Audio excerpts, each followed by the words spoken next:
we ensure the foundations are stable. Without this stage, nothing else holds together. It requires patience and precision.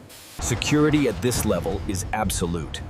Every layer is designed to keep the world out and our secrets in.